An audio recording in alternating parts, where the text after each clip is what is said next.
आपको सीधे लिए चलते हैं गुवाहाटी, जहां पर बीजेपी के प्रधानमंत्री पद के उम्मीदवार नरेंद्र मोदी भाषण दे रहे हैं। नॉर्थ ईस्ट के दौरे पर हैं वो।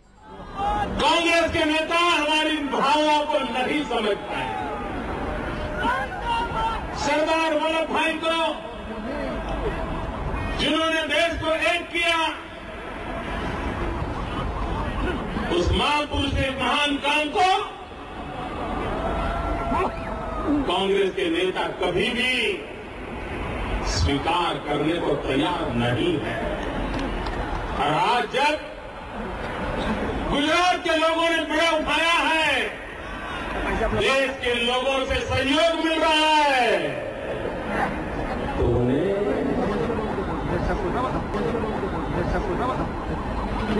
न चाहते हुए भी सरदार साहब का नाम बोलना पड़ रहा है। और यही हमारी सफलता है कि 60 साल तक जिस महापुरुष को आपने भुला दिया था, हमने आपको मजबूर किया है, दिन रात उसके नाम के गीत गाने के लिए मजबूर कर दिया। भाई बहनों, आज जब मैं असम की धरती पर आया हूं, तो मैं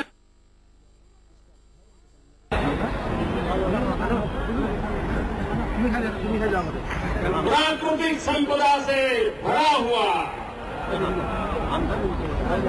लबालब। तो अब सुन रहे हैं नरेंद्र मोदी को, जो कि असम के गुवाहाटी में है। फिलहाल नरेंद्र मोदी नॉर्थ ईस्ट के दौरे पर हैं। जल संपदा हो, जंगल की संपदा हो, असम के पास क्या नहीं है, उसके बाद भी आसाम गरीब क्यों है? एक समृद्ध प्रदेश के लोग इतने गरीब क्यों हैं? कौन जिम्मेवार है इसके लिए?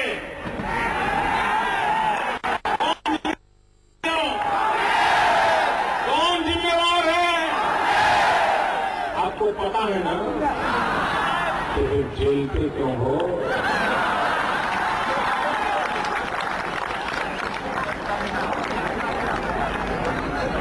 इसका इंतजार था। अब वक्त बर्बाद मत कीजिए भाइयों बहनों, 100 दिन का सवाल है, 100 दिन का। इनकी विदाई निश्चित है। देश की जनता ने उनको विदाई देने का फैसला किया। अब कांग्रेस पार्टी बच नहीं सकती। विपुलता के बीच भी भाइयों बहनों, ये गरीबी अखरती पीड़ा देती है। भाइयों बहनों, ये ऐसा प्रदेश है जहां टीवी है, टिम्बर भी है, और मेरा तो चाय से जरा विशेष नाता है।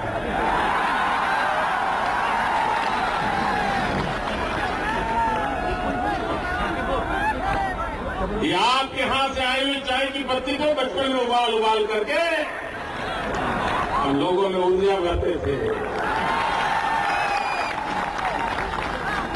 भाइयों बहनों, मेरे आसाम की चाय हिंदुस्तान के कोटि कोटि लोगों की सुबह ऊर्जावान बना देती है, लेकिन कोई मेरा आसाम और ऊर्जा के लिए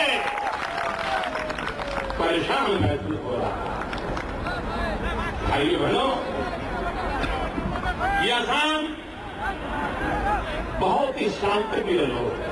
मैं यहाँ रहा हूं, इतने प्यारे लोग हैं, इतने शांतिप्रिय है। जब बिहू मनाते ऐसी मस्ती से मनाते हैं।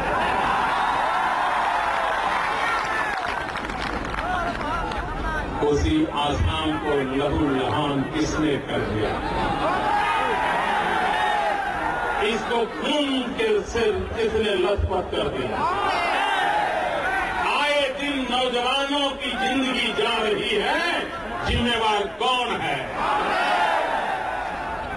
भाइयों बहनों, हमने कितने नौजवान खो दिए। ये भटके हुए हमारे नौजवान, इसी मिट्टी के संतान, क्या निर्दोषों को हम मरने देंगे? क्या खून का खेल चलने देंगे?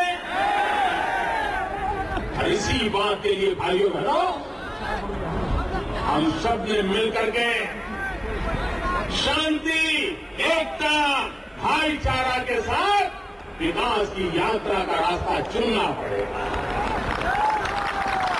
भाइयों बहनों, आसाम में कांग्रेस की सरकार, केंद्र में कांग्रेस की सरकार, बढ़ा देगा कैमरे का। और आपने तो देश को प्रधानमंत्री दिए हैं।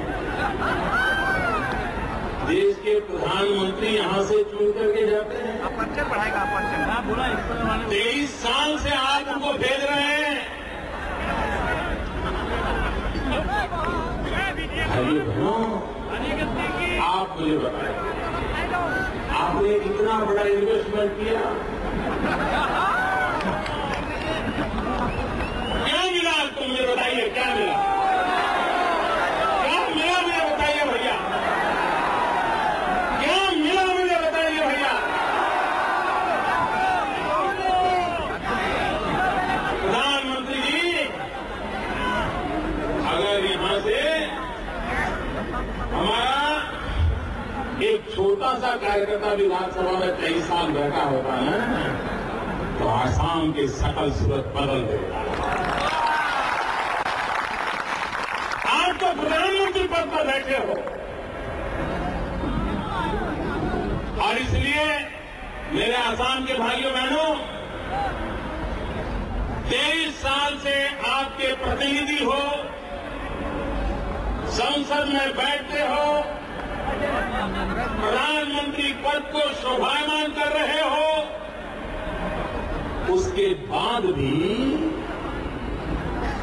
उनके अपने प्रदेश आसाम की ये दुर्दशा होगी तो पूरे हिंदुस्तान पे तो कितना बुरा हाल होगा। जरा समीकरण दिखाइए। अगर जो आपके होकर के आपका नहीं कर पाए तो देश के लिए वो किसका कर सकते हैं? प्रधानमंत्री जी, आपको जवाब देना, और लोकतंत्र में हिंदुस्तान के नागरिकों का हक बनता है आपसे जवाब मांगना। असम की जनता का विशेष हक बनता है आपसे जवाब मांगना। भाइयों बहनों, प्रधानमंत्री आपके हो, मुख्यमंत्री आपके हो, लगातार एक ही पार्टी की सरकार, एक ही नेता की सरकार चली हो, उसके बावजूद भी हमारे नॉर्थ ईस्ट के 8 राज्य हैं, सिक्किम समेत इन नॉर्थ ईस्ट के 8 राज्यों में सबसे बुरा हाल अगर किसी राज्य का है, 8 में सबसे बुरा हाल किसी का है तो आसाम प्रांत का। नागालैंड से भी आसाम की हालत खराब।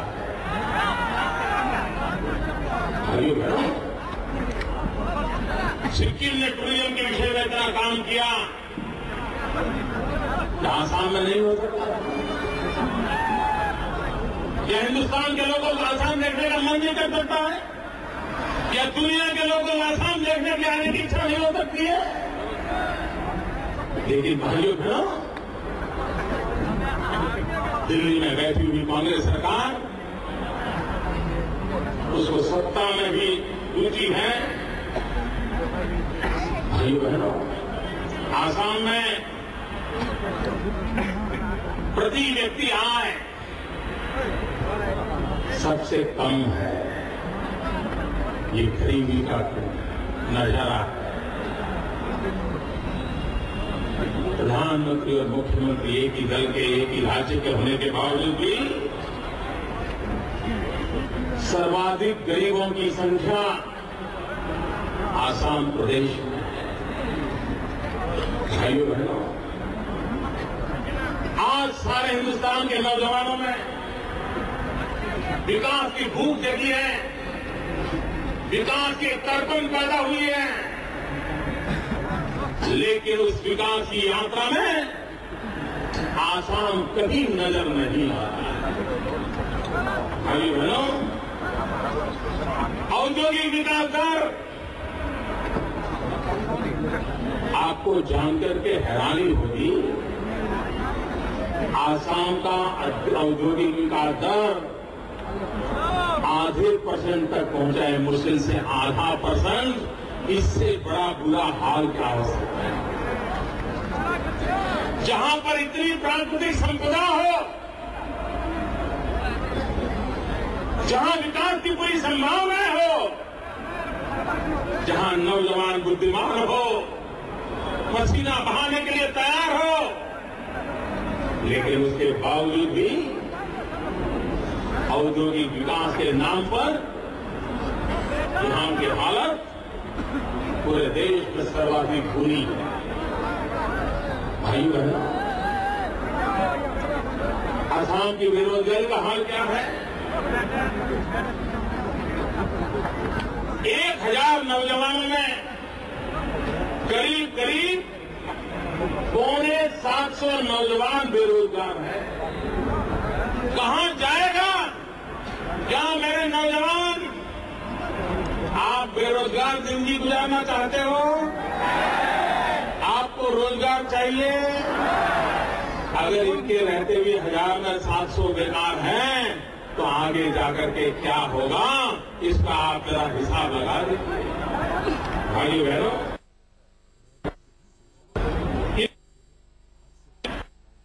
जहां भी जाते हैं इनके नेता हमने नरेगा दिया, नरेगा दिया, नरेगा जैसे बोलते हैं ना, जहां आप टीवी पर देखोगे, आप कुछ भी पूछोगे नरेगा दिखाते हैं। भाइयों बहनों, आपको किसी को नरेगा में रोजगार मिला है? किसी को मिला है? जरा जोर से बोलो, मिला है? ये नरेगा नरेगा इससे गरीबों को रोजगार मिलता है दावा करते हैं, आपको मिला है? मुझे खुश करने के लिए मत बोलो, सच्चा बोलो, नहीं मिला है कि मिला है? मिला है? आपको मिला है? आपको रोजगार मिला है? आपको मिला है? फिर भी एक गीत गा रहे हैं। भाइयों बहनों, मेरी जानकारी है, असम के अंदर 12 लाख लोगों ने नरेगा के अंदर काम मांगा था, 12 लाख लोगों ने। और ये दिल्ली में बैठी हुई सरकार कहती है हम सबको देने के लिए बंधे हुए हैं। 12 लाख में से आसाम को कितना को मिला? 10,000 लोगों को मिला, 10,000।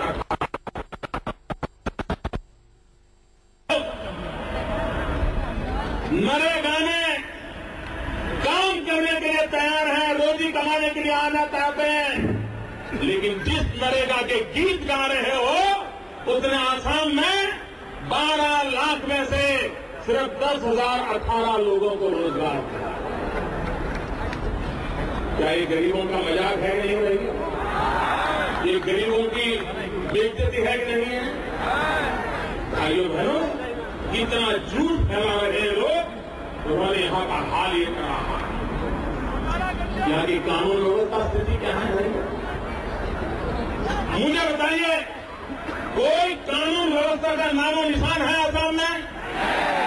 आए दिन अपहरण होते हैं, डकैती होती है, हत्याएं होती हैं, धमकियां दी जा रही हैं, बम धमाके हो रहे हैं। इनको कोई परवाह नहीं, इनको कोई चिंता नहीं है। पुलिस के जवान मारे जा रहे हैं, सीआरपीएफ के लोग मारे जा रहे हैं, बीएसएफ के लोग मारे जा रहे हैं।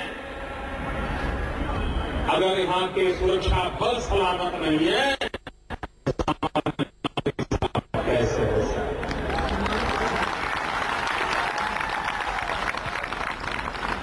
भाइयों बहनों, नाम तरुण होने से सोच तरुण नहीं बन जाता।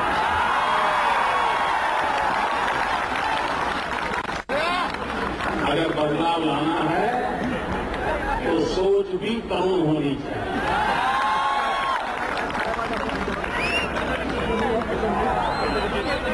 और इसलिए भाइयों बहनों, कभी कभी मैं सोचता हूं हमारे देश का ये हाल क्यों हुआ। आप देखिए, भारत माँ का मानचित्र लेकर कभी सामने देखें, भारत का नक्शा तो पश्चिम की तरफ बदलाव नजर आता है, विकास नजर आता है। मुंबई हो, गुजरात हो, राजस्थान हो, पंजाब हो, गोवा हो, कर्नाटक हो, केरल हो, कुछ न कुछ बदलाव नजर आता है।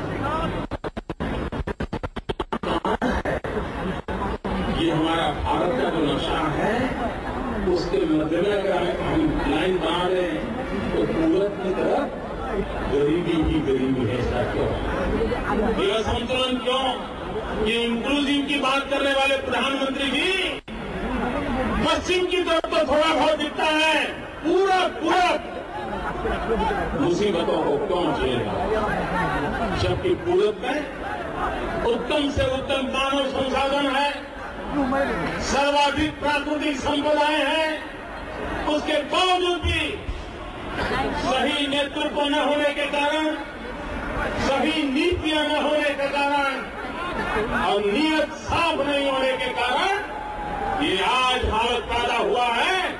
मुसीबतों के रास्ते भी खोजे जा सकते हैं, लेकिन इसके लिए नेता चाहिए, नीति चाहिए और सबसे बड़ी बात नीयत चाहिए।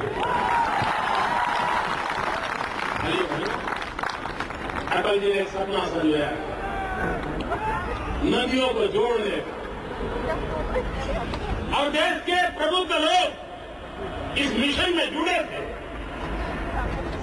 काफी योजना आगे बढ़ी थी और नदियों को जोड़ने से लोगों को पीने का शुद्ध पानी मिलना है, खेत में पानी पहुंचना है, बाढ़ से भी बचना है, सूखे से भी बचना है। ऐसा उत्तम काम होगा तो किसी ने सुप्रीम कोर्ट में पीएल कर दी। सुप्रीम कोर्ट ने मनमोहन सिंह की सरकार को डंडा मारा और कहा ये काम जल्दी करो, कमेटी बनाओ, क्या हो रहा है बताओ। भाइयों बहनों, उन्होंने कमेटी बनाने में 15 महीने लगा। इनकी गति देखो, इनकी गति। चलिए, तो आप नरेंद्र मोदी को सुन रहे थे जो प्रधानमंत्री मनमोहन सिंह पर निशाना साध रहे थे। उनका कहना था कि प्रधानमंत्री मनमोहन सिंह पिछले 23 सालों से असम से राज्यसभा सांसद हैं और इन 23 सालों में भी असम सबसे पिछड़ा और गरीब है।